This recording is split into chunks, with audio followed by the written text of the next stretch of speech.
My husband missed the birth of our first child, not because of a work emergency, not because of a flight delay, not because of anything that couldn't have been avoided. He was at a football game.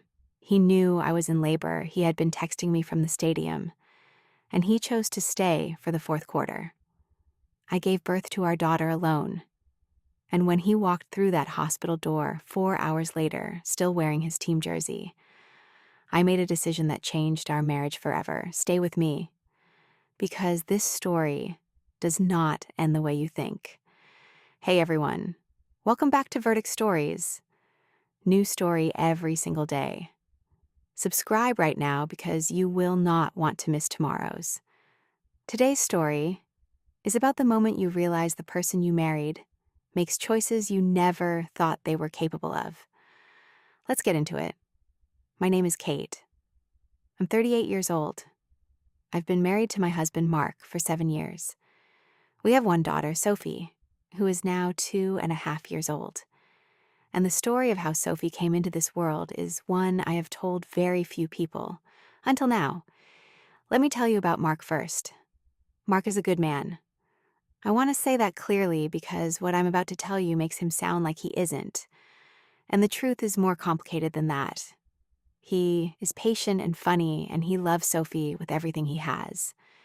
He coaches her little league now and reads to her every night and cries at her school performances. But Mark has one blind spot in his life, and it has a name. It's called the Riverside City football team. Mark has been a Riverside City fan since he was 8 years old. His father took him to his first game. His grandfather had season tickets for 30 years. It is not just a sport for Mark. It is a connection to every man in his family who came before him. I knew this when I married him. I respected it. What I didn't expect was what he would choose when it came down to it. My due date was November 14th. The Riverside City playoff game, their first playoff appearance in 11 years, was November 12th. Mark had tickets. He had been talking about this game since September. His father and his brother were going with him. I was 39 weeks pregnant. My doctor had told me that first babies often come late, that I shouldn't worry, that the odds of going into labor on any specific day were low. Mark asked her, in my presence at my prenatal appointment, whether it would be okay for him to attend the game. She said the odds were in his favor. He took that as permission. The morning of November 12th, I felt the first contractions at 7 a.m. Light, irregular, the kind you're told to ignore until they're 5 minutes apart. I told Mark.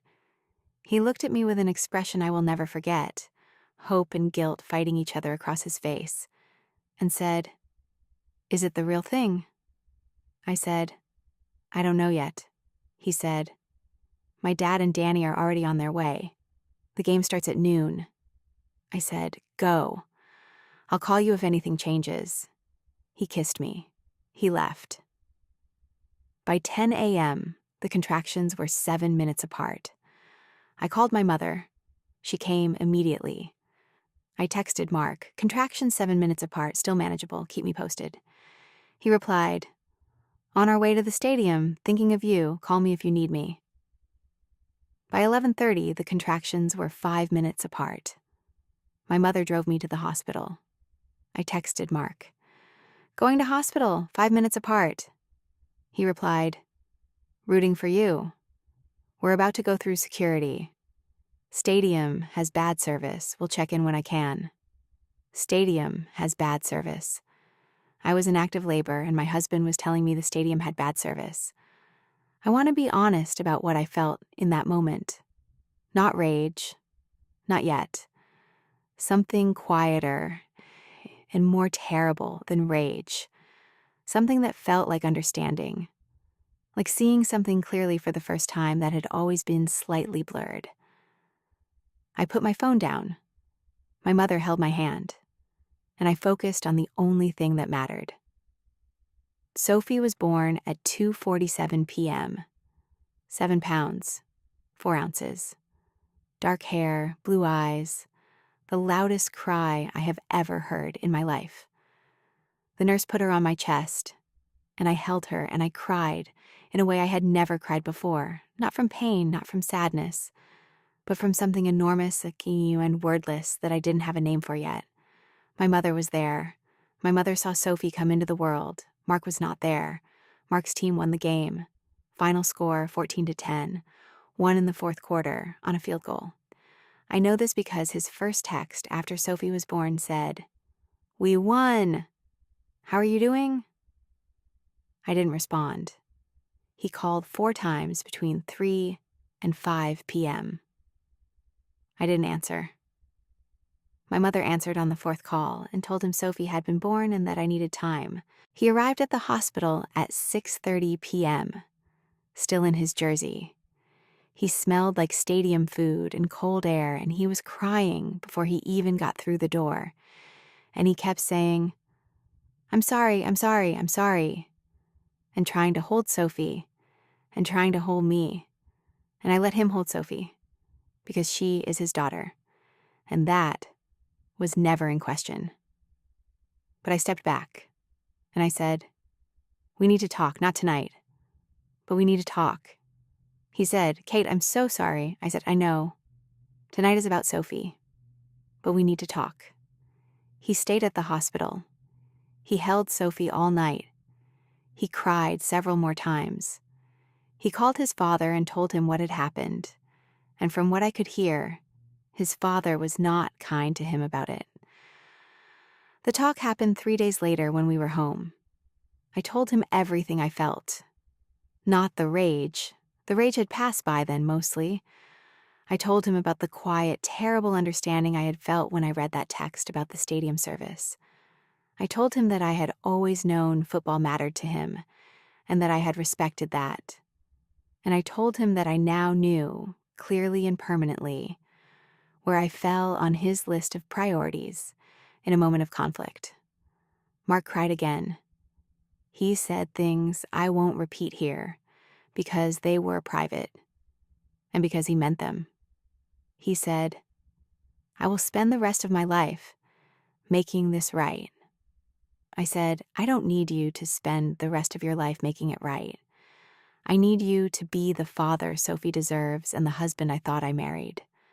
Those are not the same thing as apologies." He said, "Tell me what that looks like." So I did. We went to couples therapy for 6 months. Mark sold his season tickets. I did not ask him to. He did it himself. He has not attended a Riverside City game in 2.5 years. He watches them on television, usually with Sophie on his lap, and I have never said a word about that. We are okay. Better than okay, most days. Sophie adores him. He coaches her little league. He cries at her school performances. But I remember. And I think he knows I remember.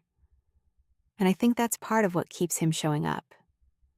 I posted on Reddit because of what I did when he walked through the hospital door in that jersey. I didn't yell at him. I didn't cry. I stepped back and I said we needed to talk later. My sister thought I was too cold. My mother thought I handled it perfectly. A friend thought I should have said more in that moment. Was I wrong to wait? Should I have said everything right then? Reddit was on my side. The top comment, with over 49,000 upvotes, said, "You were in a hospital bed hours after giving birth. You protected your peace in your daughter's first hours. Saying, 'We'll talk later,' was the most controlled, intelligent thing you could have done. NTA." Another comment said, "He texted you, 'The stadium has bad service,' while you were in active labor. He made his choice with full information. You made yours. Neither of you was confused about what was happening." And one comment I keep thinking about, the jersey. He came to meet his newborn daughter still wearing the jersey of the team he chose over her birth. Whether he thought about that or not, you will never forget it. And you shouldn't have to pretend you have. I haven't forgotten. I don't think I will, but I'm still here. We're still here. And Sophie has a father who shows up now every single time. Was I the asshole for how I handled it? Reddit said no. I think I made the right call. Drop your verdict in the comments. Would you have handled it the same way? Or would you have said everything the moment he walked through that door, NTA or YTA? New story tomorrow. Subscribe so you don't miss it.